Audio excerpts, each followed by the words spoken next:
Different jurisdictions in different countries prevent tax system to work globally in a centralized manner. Some countries, such as Bermuda, are so concessional in its policy that they are simply havens for the world's serial tax avoiders, which erode the living standards of hundreds of millions of people. The international tax regime of most countries are designed long ago for an industrial age around concepts such as source, permanent establishment, and residency. However, in today's internet age, this concept no longer applies when goods and services can be ordered and delivered remotely, leaving the corporate tax base of many countries, including Australia, under threat. Domestic businesses have been carrying a large burden in contributing public utilities as not everyone is paying their fair share of tax. Paying tax is more about the value of responsibility, integrity, and morality rather than mandatory, as they are essential to tax fairness. The way tax is paid will also shape the culture of a country.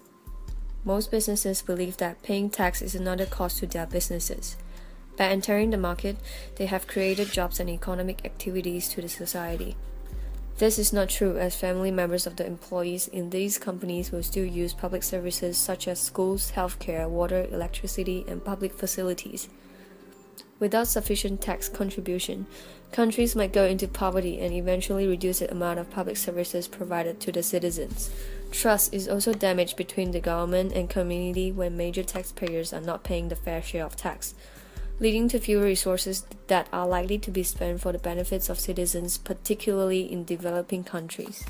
Therefore, more stringent legislative and administrative actions are essential, including more funding for the ATO to catch the tax cheats and avoiders. In addition, tax laws and treaties need to be updated to capture the rapid changes in the business world.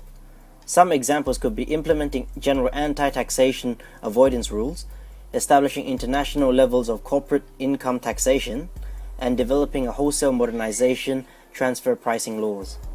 Another way could be providing greater transparency on the amount of tax contributed by the businesses so that there will be more acceptances from the community as they are consumers for the businesses.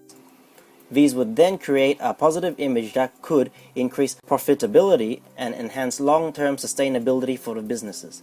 With sufficient contribution from taxpayers, government will be available to increase public services for the community.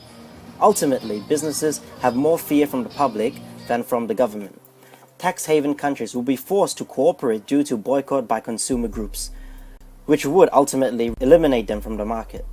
With businesses paying fair share of tax and government allocating resources effectively to the community, the market will run more efficiently and the risk of global crisis will be reduced.